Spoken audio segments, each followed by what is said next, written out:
Hello friends, welcome back to Easy Study with Divya and this is the 26th part of our business studies revision schedule and इसमें हम पढ़ेंगे अपने new topic को जो कि हमारे ऑर्गेनाइजिंग चैप्टर का टॉपिक है डेलीगेशन ऑफ अथॉरिटी। और ये काफ़ी इंपॉर्टेंट टॉपिक है एग्जाम पॉइंट ऑफ व्यू से। सो गाइज इसको काफ़ी कंसंट्रेशन के साथ पढ़िएगा।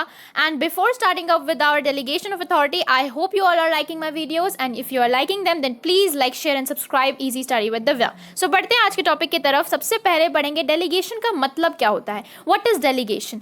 Delegation refers to the transfer of authority from superior to subordinate. इसकी डेफिनेशन को गाइज हम तीन पार्ट्स में डिवाइड कर सकते हैं। सबसे पहले इसका मतलब होता है कि अथॉरिटी को ट्रांसफर कर देना फ्रॉम सुपीरियर टू सबऑर्डिनेट। अब जैसे कि एक पर्सन के पास बहुत सारा काम है, मतलब एक बहुत ही कॉम्प्लेक्स वर्क है और वो काफ़ी उस काम को लेकर ओवरबर्डन फील कर रहा है, तो कहीं ना कहीं अपने काम को वो अपने सबऑर्डिनेट को थोड़ा सा ट्रांसफर कर सकता है, थोड़ा सा काम ट्रांसफर कर सकता है। और अगर उसने काम ट्रांसफर किया यानी उसने रिस्पॉन्सिबिलिटी किसी काम की अगर अपने सबऑर्डिनेट को ट्रांसफर की, तो कहीं ना कहीं उसे उस रिस्पॉन्सिबिलिटी को खत्म करने के लिए या फुलफिल करने के लिए बेसिकली कुछ अथॉरिटी भी देनी पड़ेगी उस सबऑर्डिनेट को। सो बेसिकली डेलीगेशन का मतलब होता है transfer of authority from superior to subordinate.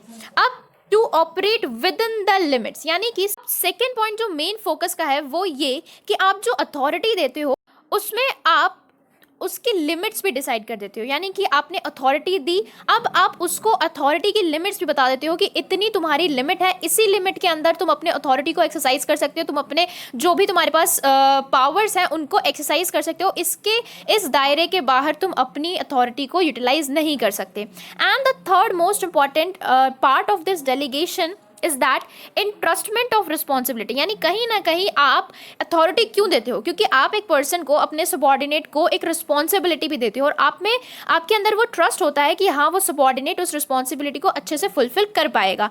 And creation of accountability for better performance, यानी कहीं ना कहीं आप उसको अकाउंटेबिलिटी भी देते हो, एक अकाउंटेबिलिटी भी देते हो। यानी कि मतलब ये कि अगर आप उसको एक रिस्पॉन्सिबिलिटी दे रहे हो, उसको अथॉरिटी दे रहे हो, तो कहीं ना कहीं वो उस काम के लिए अकाउंटेबल भी है आपको। अगर आप किसी एक पर्सन को कोई काम देते हो, जैसे कि फॉर एग्जाम्पल स्कूल में क्लास टीचर जो हैं वो क्लास मॉनिटर्स बना देते हैं और अगर उन्हें कभी किसी काम के लिए बाहर जाना होता है तो वो उस पर्सन को, जो भी क्लास मॉनिटर है, उसको बोलते हैं कि आप क्लास की डिसिप्लिन मेंटेन करके रखिएगा। अब अगर डिसिप्लिन मेंटेन नहीं हो पाई और क्लास टीचर जब वापस आई तब उसने देखा कि क्लास में न्यूसेंस क्रिएटेड है, डिसिप्लिन कहीं पे भी नहीं है, तो कहीं ना कहीं वो उस क्लास मॉनिटर को पूछेगी कि आपने क्या किया, मैंने आपको बोला था ना डिसिप्लिन मेंटेन करने का। सो वो क्लास मॉनिटर एक तरीके से अपने क्लास टीचर के लिए अकाउंटेबल है, क्योंकि उन क्लास टीचर ने उनको एक रिस्पॉन्सिबिलिटी दी थी, एक अथॉरिटी भी दी थी कि हाँ अगर आप कोई बात नहीं मानता तो आप पनिशमेंट दे सकते हैं, कहीं ना कहीं आप उसका नेम्स लिख लीजिए कहीं किसी पेपर पे और आप मुझे दे सकते हैं। तो उन्होंने एक अथॉरिटी भी दी, उनको रिस्पॉन्सिबिलिटी दी और उसके बाद वो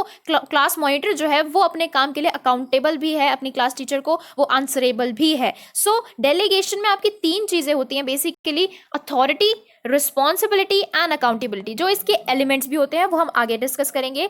और डेलीगेशन का एक बहुत ही बड़ा एडवांटेज ये होता है कि ये आपकी एफिशिएंट फंक्शनिंग में बहुत हेल्प करता है, बहुत हद तक हेल्प करता है, क्योंकि जो मैनेजर्स हैं, जो हाई लेवल टॉप लेवल पे मैनेजर्स काम कर रहे हैं, वो कहीं ना कहीं अगर अपनी अथॉरिटी को और अपनी रिस्पॉन्सिबिलिटी को, यानी कि अपने थोड़े से काम को और डिसीजन मेकिंग अथॉरिटी को अगर थोड़ा सा डिवाइड कर देंगे, थोड़े नीचे सबऑर्डिनेट लेवल पे उसको डेलीगेट कर देंगे, तो उनके पास हाई प्रायोरिटी एक्टिविटीज़ को, जो एक्टिविटीज़ मेजर हैं जिन पे ज़्यादा कंसंट्रेशन देना है उन्हें, उसके लिए टाइम बच जाएगा। सो इससे क्या होगा कि वो अपने मोस्ट इंपॉर्टेंट एक्टिविटीज़ को ज़्यादा टाइम दे रहे हैं और जो लेस इंपॉर्टेंट एक्टिविटीज़ है उन्हें, उनको काम को उन्होंने डेलीगेट कर दिया, तो एफिशिएंट फंक्शनिंग बनी रहेगी ऑर्गेनाइजेशन में। अब बढ़ते हैं आगे, इसके कुछ प्रिंसिपल्स देखते हैं, सम प्रिंसिपल्स ऑफ डेलीगेशन। क्या प्रिंसिपल्स है? सबसे पहला, authority granted must be equal to responsibility. याद है जब फेयोल के प्रिंसिपल्स पढ़े थे तब यही प्रिंसिपल आया था, अथॉरिटी एंड रिस्पॉन्सिबिलिटी, और उसमें भी हमें यही बताया गया था कि जब आप ये प्रिंसिपल अप्लाई करते हो तो बेसिकली आप जितनी अथॉरिटी किसी पर्सन को दे रहे हो उसको उतनी ही रिस्पॉन्सिबिलिटी भी दीजिए। यानी कि एक बैलेंस मेंटेन होना चाहिए अथॉरिटी और रिस्पॉन्सिबिलिटी दोनों के बीच, जिसको हम parity between authority and responsibility भी कह सकते हैं। अब ऐसा क्यों होना चाहिए? क्योंकि देखो, अगर अथॉरिटी ज़्यादा दे दोगे और रिस्पॉन्सिबिलिटी कम दोगे तो कहीं ना कहीं उस चीज़ की मिसयूज़ हो जाएगी, यानी उस अथॉरिटी की मिसयूज़ हो जाएगी। ये बहुत ही नेचुरल फिनोमेना है ह्यूमन बींग्स का कि अगर हमारे पास पावर और पैसा ज़्यादा होता है तो हम कहीं ना कहीं उसका मिसयूज़ करने लग जाते हैं। सो वैसे ही अभी मैंने आपको क्लास मॉनिटर का एग्जाम्पल दिया, अगर क्लास टीचर उस क्लास मॉनिटर को ये बोल के जाती तो कि आप कुछ भी कर सकते हो, आप मार भी सकते हो, आप कोई तरह की पनिशमेंट भी दे सकते हो, आपको पूरा हक है, बस क्लास में डिसिप्लिन मेंटेन होना चाहिए, तो उन्होंने कहीं ना कहीं उसको रिस्पॉन्सिबिलिटी से थोड़ी सी ज़्यादा अथॉरिटी दे दी। अब वो बच्चा क्या करेगा, जिससे उसके पर्सनल ग्रजेस हैं या कोई लड़ाई झगड़ा है तो वो उसको मारना पीटना स्टार्ट कर देगा, तो ये गलत होगा ना, वो अपनी अथॉरिटी का मिसयूज़ करेगा। अब अगर वहीं पे टीचर उसको बोले कि रिस्पॉन्सिबिलिटी तो तुम्हारी है कि तुम्हें डिसिप्लिन मेंटेन करना है, लेकिन तुम्हारे पास कोई अथॉरिटी नहीं है, ना ही तुम कोई किसी तरीके का पनिशमेंट दे सकते हो और ना ही तुम किसी के कोई नेम्स लिख सकते हो कहीं पे भी, मतलब कोई अथॉरिटी नहीं है तुम्हारे पास, तो इससे क्या होगा, क्या वो अपने काम को इफेक्टिवली कंप्लीट कर पाएगा? बिल्कुल भी नहीं, कोई उसकी बात मानेगा ही नहीं, सबको ये लगेगा कि ये तो हमारे साथ ही पड़ता है, हम क्यों इसकी बात माने। तो कहीं ना कहीं अगर अथॉरिटी ज्यादा हो गई रिस्पॉन्सिबिलिटी से तो उसके मिसयूज जाएगा, यानी ये भी गलत। अथॉरिटी कम हो गई रिस्पॉन्सिबिलिटी से तो पर्सन अपना काम ही इफेक्टिवली अकम्प्लिश नहीं कर पाएगा, तो ये भी गलत। तो एक पैरिटी होना चाहिए, एक बैलेंस मेंटेन होना चाहिए between the authority granted and the responsibility given. ठीक है, ये सबसे पहला प्रिंसिपल है आपके डेलीगेशन का। अब सेकेंड जो प्रिंसिपल है गाइज वो है डेलीगेशन डज नॉट मीन एब्डिगेशन। एब्डिगेशन का क्या मतलब कि अपनी आंसरेबिलिटी से आप भाग नहीं सकते। अगर डेलीगेट कर दिया अपने पावर और अपनी अथॉरिटी और अपनी रिस्पॉन्सिबिलिटी को, फिर भी आप कहीं ना कहीं उस काम के लिए आंसरेबल हो अपने सुपीरियर को। So irrespective of the extent of delegated authority the manager shall still be accountable to the same extent as before delegation. यानी अगर आपने अपने काम को डेलीगेट भी कर दिया फिर भी आप उस काम के लिए अकाउंटेबल हो, आप उस काम के लिए आंसरेबल हो।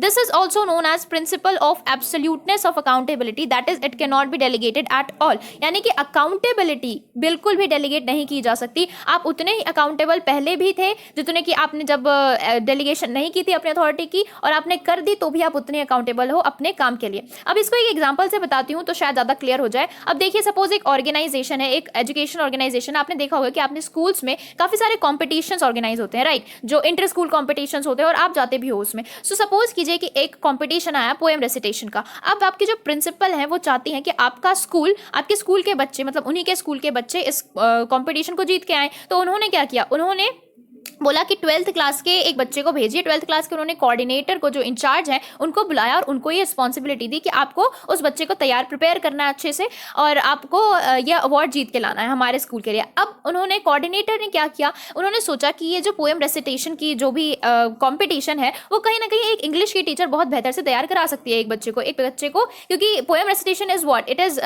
इन a way connected to your English subject, right. So English की टीचर एक बच्चे को, एक स्टूडेंट को अच्छे से प्रिपेयर कर सकती है for the poem recitation competition. तो उन्होंने क्या किया, अपना थोड़ा सा रिस्पॉन्सिबिलिटी उस इंग्लिश वाली टीचर को दे दिया, डेलीगेट कर दिया, और इसके साथ थोड़ी अथॉरिटी भी दे दी कि आप उस बच्चे को जिस तरीके से प्रिपेयर करना चाहे कर सकती हैं, और रिस्पॉन्सिबिलिटी भी दी कि हमें अवार्ड लेके आना है। अब क्या किया, अब उस टीचर ने अपनी रिस्पॉन्सिबिलिटी थोड़ी सी उस बच्चे के ऊपर डाल दी, जिस बच्चे को एक्चुअली उन्होंने चूज किया to go for the competition, and थोड़ी सी अथॉरिटी भी दी।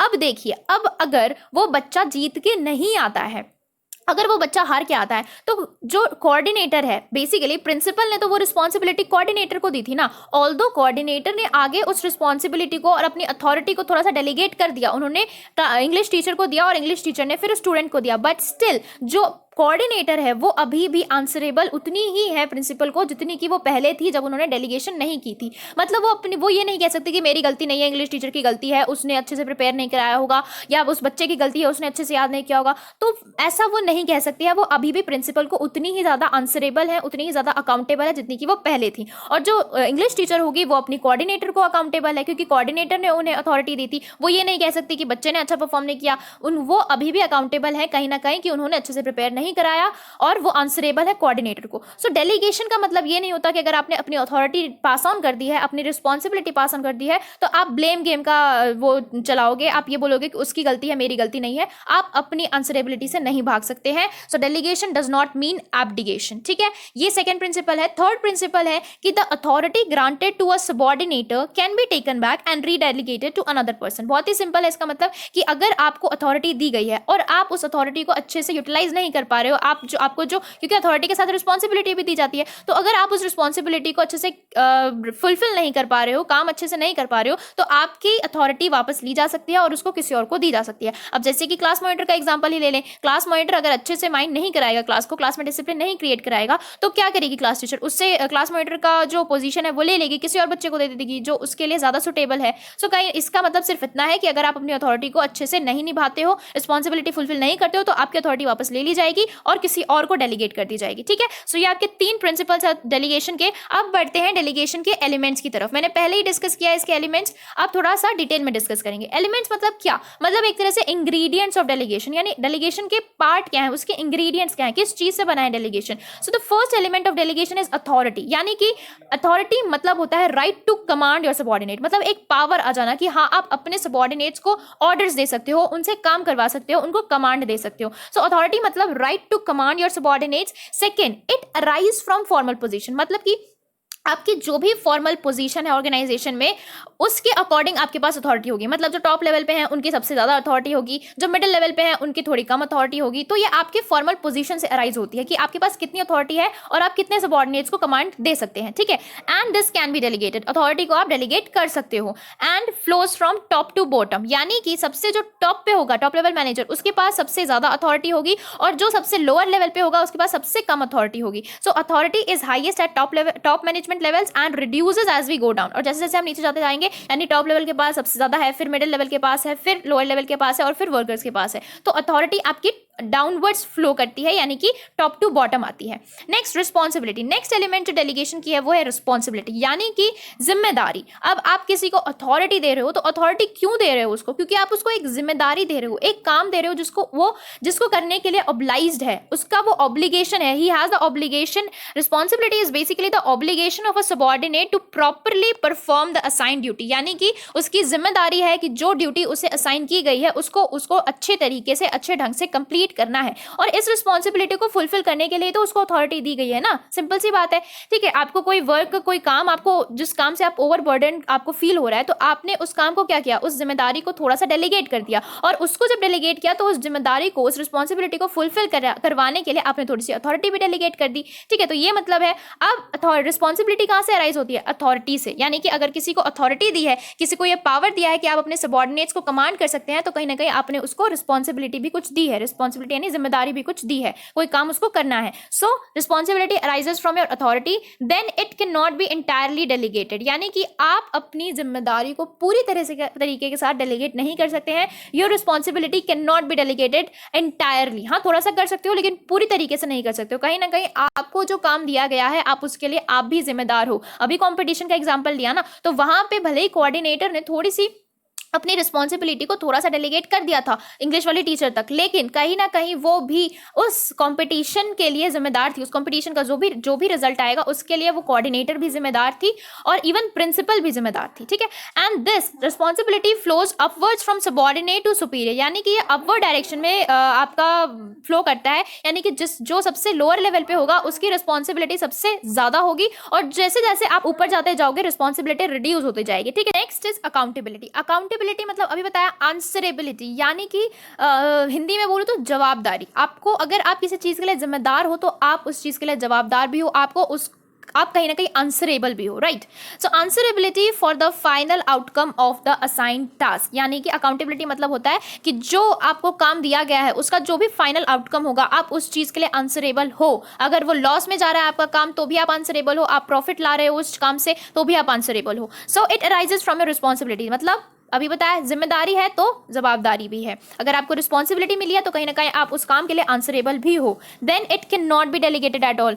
आपके कंपटीशन वाले एग्जांपल से ही बताया ना कि आप डेलीगेशन को मतलब आंसरेबिलिटी को बिल्कुल भी डेलीगेट नहीं कर सकते हो। आपने अगर अपनी अथॉरिटी और अपनी रिस्पॉन्सिबिलिटी को कहीं हद तक डेलीगेट कर भी दिया, फिर भी आप आंसरेबिलिटी से नहीं भाग सकते हैं। Delegation does not mean abdication, आपको जवाब देना पड़ेगा। आप अभी भी उतने अकाउंटेबल हो, उतने आंसरेबल हो जितने कि आप तब थे जब आपने डेलीगेशन नहीं की थी। ठीक है, so it can not be delegated at all and flows upwards from subordinate to superior. इसका भी सेम रिस्पॉन्सिबिलिटी जैसा होता है कि जो सबसे लोअर लेवल पे होते हैं वो सबसे ज्यादा अकाउंटेबल होते हैं, और जैसे जैसे आप ऊपर जाते जाते हो आपकी अकाउंटेबिलिटी रिड्यूस होती जाती है। ठीक है, सो ये आपके 3 एलिमेंट्स थे आपके डेलीगेशन के। अब लास्ट टॉपिक इसका देख लेते हैं, इंपॉर्टेंस ऑफ डेलीगेशन। क्या इंपॉर्टेंस, क्या फायदे होते हैं बेसिकली डेलीगेशन करने के। सबसे पहला इफेक्टिव मैनेजमेंट। कैसे इफेक्टिव मैनेजमेंट, कि ज़्यादा जो मैनेजर्स हैं, अब मैनेजर जब अपने डिसीजन, थोड़े से डिसीजन मेकिंग, थोड़े से मोस्ट इंपॉर्टेंट जो डिसीजंस हैं उन्होंने अपने पास रख लिए, और कुछ जो वो डेलीगेट कर सकते थे उन्होंने डेलीगेट कर दिया।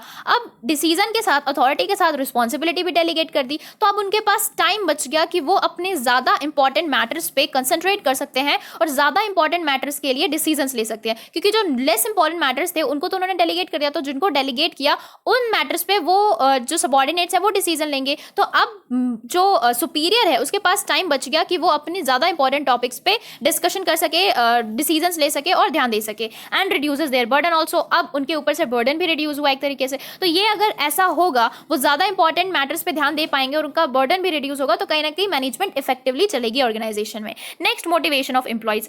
अगर आप किसी को काम दे रहे हो, इसका मतलब क्या है, सिंपली आपको वो बंदा कैपेबल लगता है कि वो हाँ उस काम को कर सकता है, तो वो उस पर्सन में रिकग्निशन वाली फीलिंग लाएगा। कहीं ना कहीं वो सेटिस्फाई होगा, वो ये सोचेगा कि ऑर्गेनाइजेशन मुझे रिकग्नाइज कर रही है, और कहीं ना कहीं वो मोटिवेट होगा अंदर से कि हाँ मैं और अच्छा परफॉर्म करूंगा, अगर मुझे कोई रिकग्नाइज करे तो मैं और अच्छा परफॉर्म करूंगा। क्लास में जब आप क्लास मॉनिटर को चूज करते हो तो कहीं ना कहीं उस स्टूडेंट के अंदर एक फीलिंग आती है, एक रिकग्निशन वाली फीलिंग आती है कि मैम मुझे कुछ समझती हैं, तभी तो उन्होंने मुझे एज अ क्लास टीचर अपनी क्लास को अपनी क्लास को एक्चुअली लीड करने के लिए चुना है। तो कहीं ना कहीं मैम कुछ मुझे समझती हैं, उन्हें लगता है कि मैं कैपेबल हूँ, तभी ऐसा उन्होंने मुझे as a class monitor choose किया। तो उसके अंदर एक मोटिवेशन आएगी कि मैं और अच्छा करके दिखाऊंगा, ताकि नेक्स्ट टाइम भी मैं ही class monitor, as a class monitor choose हूँ। सो सेंस ऑफ रिकग्निशन जब होती है तो that makes the worker motivated and encourages them to perform better, और उनको मोटिवेट भी करती है वो चीज़, और उनको एंकरेज भी करती है कि आप आगे भी फ्यूचर में अच्छा परफॉर्म करो। सो इससे ऑर्गेनाइजेशन का ही फायदा होता है बेसिकली, है ना, क्योंकि परफॉर्मेंस बेटर होगी तो प्रॉफिट ज़्यादा होंगे। अब एम्प्लॉय डेवलपमेंट भी होता है, जैसे आपने सिंपल सी बात है, अगर आप किसी को अथॉरिटी दे रहे हो तो आप उसको रिस्पॉन्सिबिलिटी भी दे रहे हो, आप उसको एक काम दे रहे हो जिस काम को उसको एकम्प्लिश करना है। सो उसके ऊपर उस काम को करने की एक तो जिम्मेदारी है, तो वो अच्छे से काम को करेगा आप, और वो ये फील करेगा कि कहीं ना कहीं मुझे रिकग्नाइज किया जा रहा है, तो वो खुद ब खुद एंकरेज होगा कि बेटर वे में मैं इस काम को परफॉर्म करूं। तो वो बेटर करने के चक्कर में कहीं ना कहीं उसकी खुद की भी डेवलपमेंट होगी, राइट। एंड दूसरी चीज़ कि आप उसको जब न्यू और इनोवेटिव टास्क देते रहोगे ऑन अ रेगुलर बेसिस, नए नए टास्क देते रहोगे, अगर वो अच्छा काम करेगा तो आप उसको और काम दोगे, और नया काम दोगे, और कॉम्प्लेक्स काम भी दे सकते हो। अगर कोई ईजी काम दिया, उसने अच्छा किया, फिर उससे थोड़ा हार्ड लेवल का काम दिया, फिर उससे थोड़ा कॉम्प्लेक्स लेवल का काम दिया, तो बार बार जब उसको नए काम, इनोवेटिव और कॉम्प्लेक्स लेवल के टास्क मिल रहे हैं, सो ये उसको एक चांस प्रोवाइड कर रहे हैं कि वो अपनी स्किल्स को डेवलप कर सके, और इससे उसको एक्सपीरियंस भी गेन हो रहा है। तो कहीं ना कहीं उसकी डेवलपमेंट हो रही है, और डेवलपमेंट किस चीज़ के लिए हो रही है, बेसिकली फॉर हायर पोजीशंस, यानी वो टॉप लेवल मैनेजर्स के लिए, टॉप लेवल मैनेजर्स की पोजीशन के लिए कहीं ना कहीं प्रिपेयर हो रहा है, डेवलप हो रहा है, राइट। नेक्स्ट जो हमारा इंपॉर्टेंस है वो है बेटर कोऑर्डिनेशन। अब जब आप डेलीगेशन करते हो तो आपको पता है आपको किस सबॉर्डिनेट को ऑर्डर देना है, उस सबॉर्डिनेट को पता है कि उसको किस सुपीरियर से ऑर्डर लेने हैं। सो रिपोर्टिंग रिलेशनशिप में क्लैरिटी मेंटेन रहती है, और जहां क्लैरिटी हो गई रिपोर्टिंग रिलेशनशिप में, तो कम्युनिकेशन में क्लैरिटी हो गई, कोई एम्बिगिटी या कंफ्यूजन नहीं रहेगा on the passing of instructions and information. सबको पता है कि मुझे किससे ऑर्डर्स लेने हैं, किससे इंस्ट्रक्शन लेने हैं। तो कोऑर्डिनेशन का क्या मतलब है, कॉन्टिन्यूस कम्युनिकेशन। तो कम्युनिकेशन में एक क्लैरिटी रहेगी, है ना। सो रिपोर्टिंग रिलेशनशिप में क्लैरिटी होने की वजह से कम्युनिकेशन में क्लैरिटी रहेगी, सबको पता है कि किससे ऑर्डर्स लेने हैं, किससे बात करनी है, किससे इंस्ट्रक्शन लेने हैं। सो इसकी वजह से कोऑर्डिनेशन भी बहुत अच्छा खासा मेंटेन रहेगा। नेक्स्ट है basis of management hierarchy. Simple सी बात है यार, जब आप डेलीगेट करते हो तो कहीं ना कहीं एक हायरार्की मेंटेन होने लग जाती है, एक सिस्टम मेंटेन होने लग जाता है, जिस सिस्टम में ऑर्गेनाइजेशन चलती है।